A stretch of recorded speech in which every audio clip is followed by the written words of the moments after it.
5 knockdowns in the third fight between two of boxing's heaviest hitters, but there is only one Tyson Fury, and there is only one WBC heavyweight champion of the world. This is after the Bell Mirror Fightings boxing show with me, Martin Domin, with Barry Jones, and with Declan Taylor. I should explain it is 5:03 in Las Vegas, and this hotel room is not particularly well lit, hence why it looks like I'm sitting in the dark. Barry Jones has not slept, which means Declan Taylor is the only one who might be making any sense. So, Tyson Fury, as I said, still heavyweight champion of the world, stopped Deontay Wilder in the 11th round. That was the third knockdown for Wilder. Fury also picked himself up off the canvas.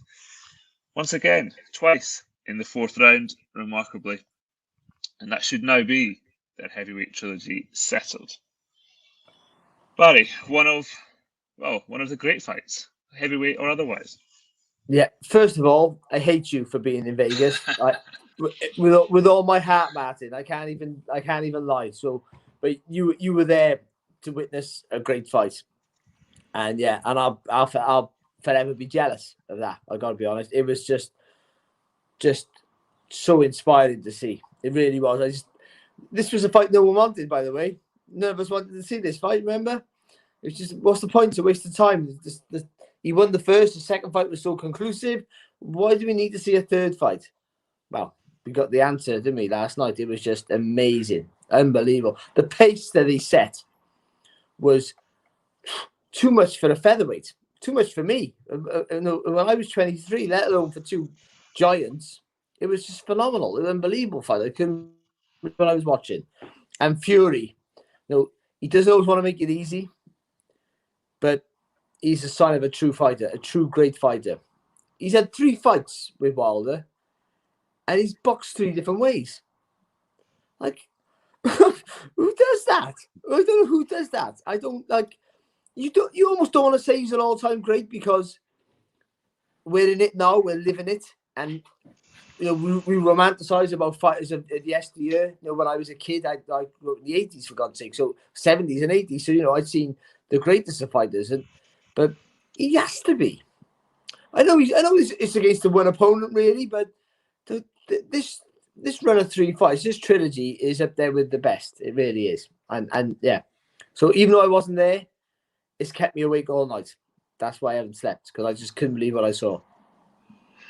It was quite a seesaw start to the fight, Declan. Fury quite quiet first round. Wilder pushed the action. I think Fury won the second, and then third, of course, Wilder went down. And it really felt actually at the end of that round, if he just had a bit more time, I mean, maybe not given what then went on to happen, but it felt at the time, certainly to me, that if he'd had a bit more time, he might have finished it. But then the fourth round, he himself down twice, and I did think that second knockdown, he did very well to get up and continue. Yeah, I totally agree. First, can I just say you look quite angelic there? I think it's because of the lighting. Those people who can see this on video, you look like an angel direct from Scotland / Vegas, but you're not. Anyway, yeah, I mean, he did unbelievable. I mean, we all know what happened in the first fight in the 12th round. Obviously, the knockdown earlier in that first fight was not quite as heavy, but it was still would have put a lot of people away. And I think that's the most amazing thing you've got to think about with Fury is that it's not like he's so elusive that he's not getting hit. It's the way he got hit pretty bad. The first one, the right hand that put him over, that put Dominic Brazil totally to sleep, for instance. That his chin is unbelievable. And then when you just add that as another thing, it's a bit like Andre Ward had a really good chin. And it's like you sort of forget that. Sometimes you forget about Tyson Fury's chin, and he has to prove it sometimes, or he obviously doesn't want to, but his powers of recovery are truly elite. I can't think of another boxer like him at the moment, active fighter, who can do what he does. Like, he'd been hit by Deontay Wilder hard in the first fight, in the 12th round, then in the 4th round, it was just, couldn't quite believe what I was seeing. And I thought it was him done. And then not only that, you've got to think about the way that saps your energy, getting hit like that and having to get up. But then he still went on to press the fight as he did and got the stoppage in the end. It was just unbelievable performance all round. I couldn't quite, a bit like what Barry said, I can't quite believe what we saw. And I was one of the people who said, no point of seeing a third fight. So glad we did. And I must say, though, if you've got to think, if Mark Breland hadn't thrown the towel in the 7th round, it was sort of a similar pattern at the back end of last night than it was in the second fight, in that Breland saved him. Nobody saved him last night, and he got cleaned out because of it.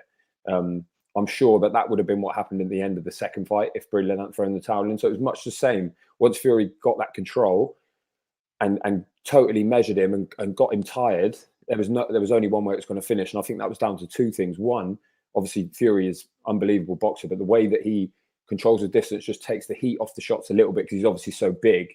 Wilder's never, or only very, very occasionally, landing properly on him.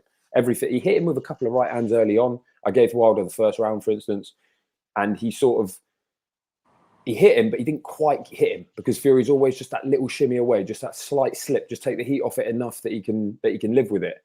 But also Wilder, obviously heavier than he's ever been, so much heavier than he was in the first fight in particular. I think that just sapped him too much. He was just too much to carry. And when that's a new amount of mass and something he's never carried before with that sort of pressure from Fury, there was no chance he could withstand it. And in the end, Fury got his proper conclusive knockout finish against a world-class opponent, something he's never done before. Ticked all the boxes. Unbelievable fight, unbelievable performance. And I'm with Barry. You don't want to compare eras, but there's nobody in history that would have an easy night against 6'9" Tyson Fury. Nobody. I sort of think that I can understand now why Deontay Wilder was angry that Breland threw the towel in, because how tough is he? Yeah, exactly. Wow. Unbelievably tough. He doesn't look it or act it or no. His whole demeanor is like, I'm just the guy who can knock you out, but when you put it on me, I'll look for a way out. Phew. He did anything but last night. And also, I think Fury tactically, and I think he just made it up on the cuff. Yeah. I think that's just a sign of genius. He's carrying all that weight, Wilder. Fury put such a high pace on the fight to make him tired. Because I think Wilder was fit. He was blowing from the offset, but that's because the pace was so intense. I think Fury did that. I only thought that right now when you just said that, and I thought actually he's put at such a high pace, knowing the guy's carrying weight that he's not used to carrying. I'll make him feel every pound of that weight that he's put on, every ounce he's put on. I'm going to make him feel it by fighting at a pace that was faster than ever before. Because even though he put it on him in the second fight, this fight was far more physical. Without the punches. You know what I mean? He was leaning on him. It was a different, and he was having more success because Fury was making his presence felt by being closer to the target, which makes your breathing, affects your breathing because you feel the panic of someone on top of you, and you fired out the necessity rather than when you feel like firing.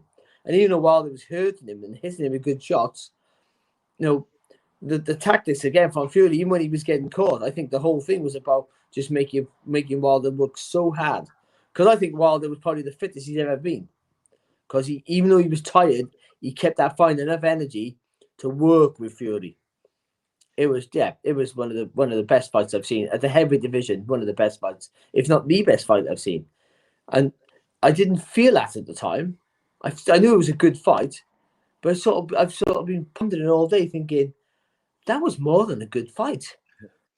It was more than a good fight. It really was. Because Fury's so erratic and can be quite, almost gangly and a bit crude. You sort of dismiss it but it was just genius. It really was. I haven't got enough good things to say about it. I really haven't. I'm just glad that, I wasn't there live to watch it. I could see it more at home on TV. And poor Martin had to sit there live in the arena and soak up. Listen, that was that again. I said in the second fight, I was looking to be ringside commentating on the second fight, and I said, "This is one of those I was there moments." That was trumped last night, Martin. That was like one of those I was there moments in boxing history. I feel I really do, and again, I'm still jealous and I still hate you. So over to you, boss. That's okay. It's the theme of the podcast. You mentioned Fury holding on. He was given a little ticking off over it at one point, but you could see. Actually, I thought both minutes at various points looked a bit tired. Fury obviously not nearly as much, but you could see Wilder. You say his energy just sapping as the fight went on. Was it? I don't know if fighters ever actually keep their opponent in the fight and don't push for the stoppage too much. But was there any sense that Fury maybe just took his time a little bit? Do you know what I thought? There was a point, I can't remember now, I haven't made a note of it, but there was a point when I thought he seems to be just thinking to himself, I haven't got to rush this.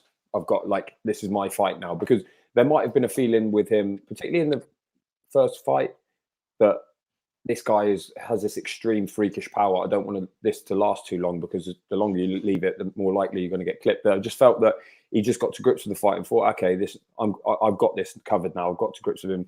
He's basically the same as what he was before, despite all the new training, new size and everything else. Seemed to just relax a bit. And then obviously it changed again. And they say that's the sign of a great fight, is that you have 2 momentum changes. And we had that last night. And yeah, I feel like he did actually at one point. Thought, yeah, I can relax a bit now.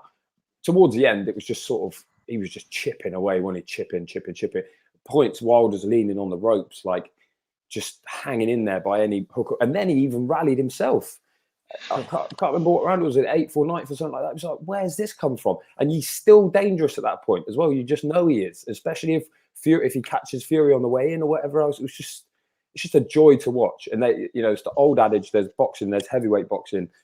Heavyweight boxing delivers that it's just something a bit different, something a bit more visceral to everyone. And I don't know about you two, but when your non-boxing mates get in touch with you, you just realize what it's done, how it's transcended.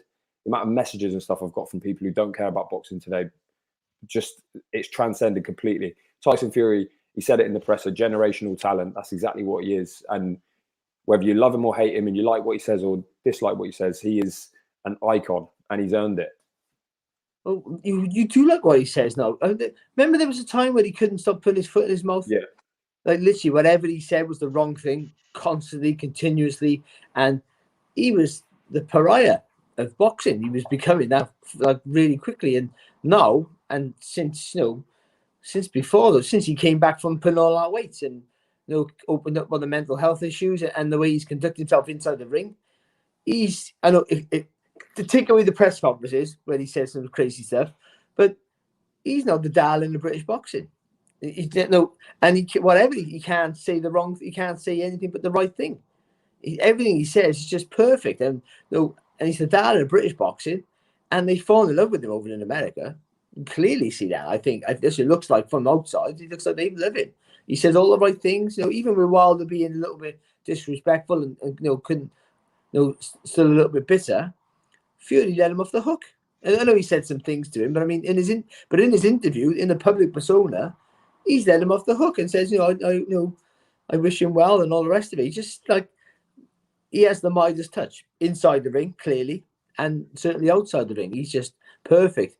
And going back to like the tactics of the fight, it looked like he was smothering his work at times. And I was like, if he gets a bit of space, he'll finish this fight earlier.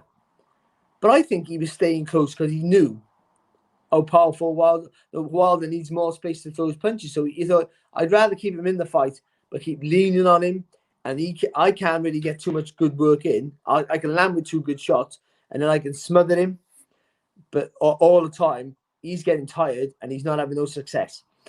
And again, so it looked untidy, and it looked like he could have got him out there. But I think it was a whole tactic of just, like you said earlier on, Matt, just chipping away. There's no rush. I'll get him. I'll just be clever, be smart. And he's engaging his brain now more and more in a different style. Remember his style before was always just negate what you do and then pick you apart. That was his style. That was Tyson Fury. As good as he was against Klitschko, everyone talks about the Joshua win against Klitschko because it was such an exciting fight. But Fury's win was far more dominant, but it was a horrible fight to watch because he did what Fury did best: negate your work and then pick you apart slowly and methodically and safely. Now he's doing that sort of thing, but aggressively and excitingly. I've never known a fighter to reinvent themselves inside and outside the ring and con the whole public into thinking, or maybe he is, that he's the nicest man on the planet who can punch your head in. Correct me if I'm wrong, though. Did he go southpaw at any point last night? I can't remember. If he did, it was very flickingly, which... He flicked the right hand up. Sometimes he squares up a bit. It totally paid lip service to what you said there. That like in the first fight, it was all about that. It was about being unpredictable. What he's doing southpaw, he did it a bit, and it was this one. It was like, no, wrecking ball. I'm orthodox. I'm gonna set you up. He was throwing just 1-2s every time. In fact, there was a couple of times that it could have finished it earlier if he just turned the left hook in. I was like, he hit while clipped him, buzzed him with a right hand, and he's sort of waiting. You think a left hook would put him to bed, but I think he was wary. I don't want to get countered myself. I've done enough there. Don't want to get greedy, and that is just pure intelligence, isn't it? Ring smart. I was working with Don Charles last night. Obviously, you know Don, and the trainer of obviously a former trainer Derek Chisora. And I said about for this fight before the fight, I said the only thing in Wilder's favour is that second fight. No one expected Fury to do what he did, so that element of surprise was gone for this fight. And he said Fury can. It's very clever, actually. He said Fury can box so many. I found this out because Derek boxed obviously Fury twice. He said, "What Fury do you train for? That's the problem you have. He can win the fight so many different ways. When you watch him and study him, like you have to for a fight, he can win so many different ways. What do you train? You can't train for him. You have to just train. It's just you can't train specifically for him because he's just so many different things. So you'll train one way and have a tactic for that, and then as he did in the second fight, box the whole fight southpaw, and it blows you. And then you're hoping your fighter has enough intelligence to be able to think on his feet, which is hard to do anyway. But at the world level against a world level fighter, it's almost impossible. You have to be another great all-time great potential to do that. So how do you train for a fight? You don't know what he's going to do. So I was thinking then, actually, what did Wilder train for? Did he train for the second Fury fight, the first Fury fight, or another version of Fury that he's seen in previous fights? I think they just trained for. Obviously, it was a new training team. They obviously wanted to put on mass and get stronger, which they did. And I think they just were concentrating on their own thing. Malik Scott had his own ideas, but I just think in the end, it's the reason why you drill it from when you're 12 years old is because you need it to be default. You need that to be your type. But in the end, you revert to type, don't you? Under any sort of duress, especially when you got Tyson Fury bearing down on you. He started differently, Wilder, like jabbing the body. When have you ever really seen him do that? Switching levels, stuff like that. But as soon as it got a bit hairy, he's back to the old Wilder. So I say easy. It's straightforward to prepare for Wilder. You know what you've got to look out for. But you're absolutely right. How on earth, what do you possibly do? How can you even get sparring? How can you get sparring for Tyson Fury? It's impossible. It's mad, isn't it? And we said Robert Helenius, he was sparring with apparently. Well, exactly. We said the same with Usyk, and it's like Joshua got Dion Juma and Wadi Camacho because you're like, what are we supposed to do? Yeah. It's sort of the same with Fury. How can you possibly? You can get big guys in, you can get switch hitters, you can get movers. You can't get all in one unless you pay him to turn up for sparring, which is not going to happen. And also, you talk about that, like what Wilder was doing in the first round, like jabbing to the body, but. Again, I think inexperience, like he might be a good coach. What's his name? Malik Scott. But like the legs are too, because Wilder has those wide legs because he likes to sit on that back foot and fire that right hand with all his body momentum going forward. When you drop to the body, you can put your left foot forward a bit of a wider stance, but then you can't move your feet when he moves back because you want to go jab to the body and then right hand over the top. That's what you're doing it for, to drop the guard lower. So there's a gap for the head, for the power shot. But his legs are so wide that when he throws the jab, Fury moves back, he can't move. Because he's low, he's compacted himself, his legs are too wide, he's down at an angle, he's a sitting duck. So the idea was right, but again, there's no thought in it, because as you said, you have to do things from a young age to make it repetitive so it comes like second nature. But yeah, how do you train for a fighter like Fury? You can't, can you? It's impossible, and that's the puzzle for everybody now. It really is. But Wilder, after what I've seen last night, he has a brighter future than what I thought. Yeah, his stock's gone up in defeat, hasn't it? And you don't. He's in great fights. He's in great fights wherever he is now, isn't he? Because he's more vulnerable, but he's shown how tough he is. Him and Joshua, if Joshua can hurt him, it's a great fight. It really is. But it might be a better fight than Usyk and what's the fellow who just won? Tyson Fury. it'd be a better fight than that, wouldn't it? I think, because they both get hurt. They both got a bit of backbone. Certainly Wilder's showing how tough he is. He literally talk about going out on your shield. He Well, he did that, didn't he? Well, out face first, he didn't know. He left it all in there. You couldn't ask more for your fighter. You could ask more for your corner, to be honest. But last night, I maybe thought a little bit, but not from your fighter. He did all he could do, and that's all you can ask. He did all he could do. He just came up against a guy who got his number, and maybe, and probably, and I'm pretty sure, has everyone's number in Tyson Fury. I suppose there was no way the corner would want to throw the towel in. No. A, after what happened last time, but B, after promising not to do it. But it is, and Wilder was taken to hospital. Hopefully, he's absolutely fine. But it was good to have that conclusive, concussive ending. You know, there was never any real talk of a fourth fight, although it would have been interesting had Fury not got up in the fourth round to see what would have happened after that. But we can now absolutely lay this rivalry to one side. Fury essentially won the first fight as well, as he said. That's essentially 3-0. I want to see a fourth fight. I'm joking. You just never know, do you? He's got that power. I'm joking, but that was such a good fight. I love it again. If that fight was the second fight, we would have been screaming for the third fight, even though he won, clearly. Because he won almost every round as well. Let's not forget that. He only lost a couple of rounds, I think. Fury. I know he got knocked down, but I mean, he only lost a couple of rounds. I think he was miles ahead on points on my card. But he was never out of the woods. You know what I mean? He was always a danger. So yeah, I'd see that fight. I'd see that fight again. I don't see any worth in it. There's again, you only see one winner possibly. But with Wilder, there's always, you see it. There's always that possibility that he can put you to sleep, and he hit him with put you to sleep punches. That's as Declan said. He's hit him like that shot with that put Domin Brazil into next week. Fury took that flush right on the gloves, right through the middle. Oh, here wasn't it? Right through the middle. He crack. Didn't see it. He had no right to be standing. He had no right to be awake now, to be honest.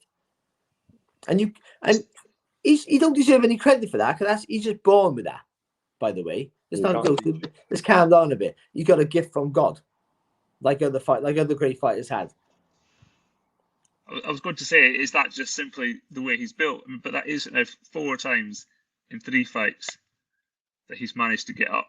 It truly is. You would think the balance of probabilities at some point, he just doesn't beat that count. And what does it do? What does it do to Wilder's head as well? That in the 4th round he put him over twice, and he's like, he can be still there. He's back up again, popping him with a jab and hitting him with a hard shot. You just think, what am I doing? And then you lose the rest of the fight. Yeah. Every round after, and then get stopped. It's like, oh, come on. I did wonder. Sorry, Matt? I did wonder at one point if the referee would be sort of, given what happened last time, the comments about the longer count. When he went down the second time, I thought, hey, I hope the referee doesn't overcompensate here and sort of rush the count and then just say, right, he's definitely not getting up, and that's it all over. That's what went through my head at that one.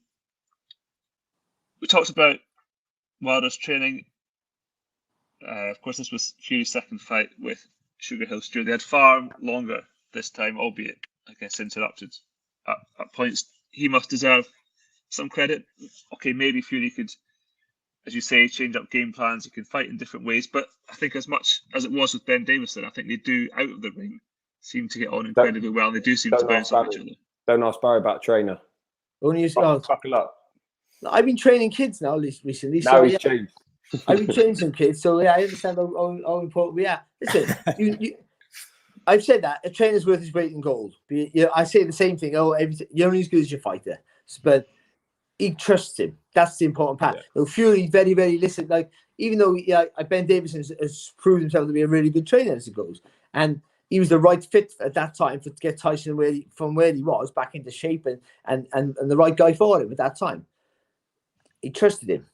He trusts this guy just as much, if not more, because he's boxing a different way to what he's used to doing, and he believes in what he's telling him. And and he said that after the fight. He was saying about I should be stronger with the jab, and he believed him. And that's what you need. However good a trainer you are, if your fighter don't trust you, who cares? And also, being a good trainer and a good cornerman are not always exclusively put together. You can be a fantastic trainer and rubbish in the corner.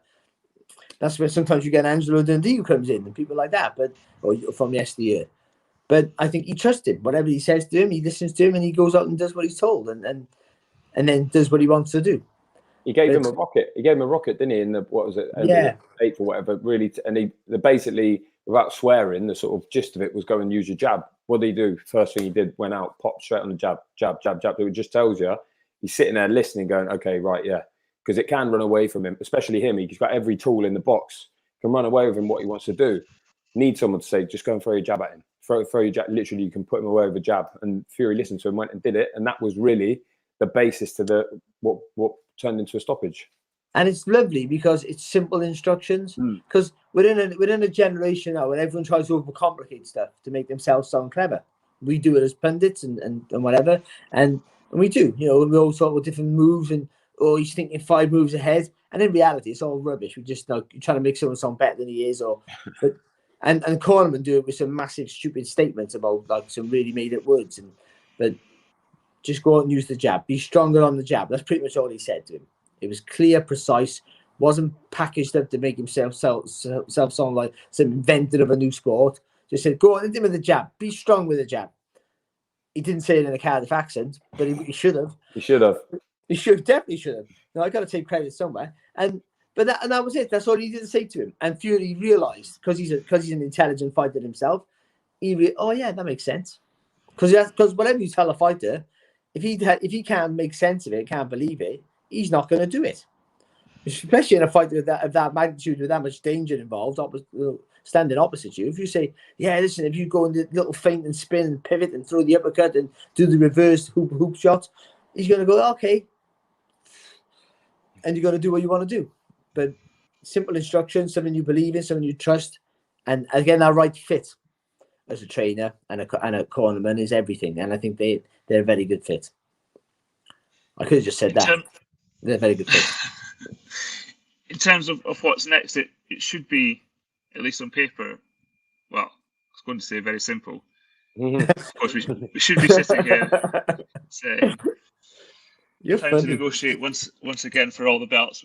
But given Joshua's situation and that rematch set to happen next year, that won't happen. Deontay Wilder. Dillian Whyte will be the manager challenge, and that will be called, assuming he beats Otto Wallin in 2 weeks' time. Tough fight. Yeah. Could imagine someone had said a few months ago that we could be looking at a Tyson Fury Otto Wallin rematch. Well, just make sure you don't get another cut, mate. You never know. Gets another cut. Another ref might have stopped it. Yeah, that's true. I did say on the night, if Wallin had that cut, it would have been stopped. Guaranteed, it would have been stopped. It's just because Fury was the name and he was winning the fight. You know, there was no really argument. He was winning the fight, so they give him the benefit of the doubt, which is understandable. But if it was the other kid, that fight would have got stopped with that cut. It was horrendous. It really was. I was thinking this morning about remember Fury got that ESPN deal, $80 million for however many fights, and we all just thought, oh, he's won the lottery here. What unbelievable! Now you're thinking they're ripping him off. They've had a steal. You are, aren't you? Thinking, was that his last one? I think that might have been the last one on the deal, actually. Oh well, you got to pay that kid. You got to pay him what he wants, haven't you? To be honest, you know, I'm sure that if they've done good numbers, which I'm pretty sure they would have, and like you know, because the way they sell the fight is enough with him. You know, he's just a character, and he's made for America the way he acts. So, like, the money that man's gonna make is just like ridiculous, and that's why he'll never fight Joshua. That's why that fight never happened. I had to bring it down to having a moan. I feel so successful. But yeah, that's because he's going to be worth so much over there and be on such a big contract that unless Joshua can beat Usyk, that Joshua got to go with a begging bowl, and Joshua doesn't need to do that with anyone. So, you know, he's not going to take 30% of anything, is he? Let's be honest, or 40%. You know, he's going to want 50, and Fury's going to say, "Well, you're not worth 50 now because I'm the A side and I'm the one with the big TV backing. You might fill up stadiums, but I'm getting X amount of people watching me on pay-per-view in America and earning X amount of money." But if Joshua beats Usyk, it might even be 12 months to the day that we get Joshua Fury, 10th of October, 2022. You just never know, do you? You never know. What I am glad is the last 2 weeks we have moved on. The heavyweight division has moved on because it's just been sat there, hasn't it? And it's been such a shame with such great fighters and personalities. how great have they been? Yeah. Both good fights. This one was a great fight. That one was a good fight. It really was. It was fantastic. And both great events. I didn't go to this one, but they're both great events. I didn't go to either, actually. You two went to them. But they both look like great events. Brilliant to have it back. And it was the injection boxing needed. So, we're in a good age for sport. We're in a good age for this sport. I think we are. We got too many titles and too many champions and all these things we can moan about. But we just had a heavyweight division pretty much. All of the best fighters in heavyweight division just fight each other. The 4 best fight each other just now in the space of 2 weeks. In huge events, there was a real boost for the sport. And everyone's talking about it. Everyone. Every single person is talking about it. So let's assume White does come through. Does that fight get made? Yes. It'll be exciting. At least the build up certainly will be, and then White's waited so long for White's got no chance. White's got no chance in that fight, and like no disrespect to him, I love him. I think he's a good fighter, but he's got dimensions are wrong. His style's wrong. He can't win that fight. There's no heavyweight on the planet that can beat Tyson Fury. It's simple as that. No, the good thing about and why that fight will happen. TV companies, because of the way Dillian White fights, he commits himself. You got to. That's why I always love watching him fight, because he gives his all. That's his. You got to give him that credit, and so he'll go for it. But he'll get pummeled. That's what I feel. But he'll go for it. So for the TV company, that's a great defense for Tyson Fury. A guy who's going to come right at you. No, he's not. He's going to really commit himself to you. He's not going to be cagey. He's going to try and knock your head off on the offset. They're playing into Fury's hands. I would feel, but for a TV company, they'll want to make it. It'll be in America. I can't see Fury boxing in the UK ever again. I just can't see it, God. Just can't. Nothing. I can't see nothing brings him back unless he does it at 3 o'clock in the morning. Which is maybe something that might happen, which has happened before. But everything's got to be done. If he's a prime time boxer in the States, then everything's got to be packaged around their prime time slots. You mentioned Wilder Joshua, which again remarkably, a few years ago that was talked about for all 4 belts. If Joshua does lose to Usyk again, it does become at least theoretically becomes a real possibility. But is that the kind of fight that Wilder should be going into next, or should he be, maybe just taking a break for a bit? I don't think either guy, but based on where they've been and what they've earned and stuff, I don't think either of them are going to be interested in anything other than fights of that magnitude. And with that in mind, I think they'll attract because of that. They'll end up fighting each other because I don't see Joshua winning that rematch. He's going to have to go somewhere. The only other guy in the pot is Andrew Ruiz. I think he's a good opponent for both of them, obviously. Joshua less so, but Ruiz, Wilder, sellable.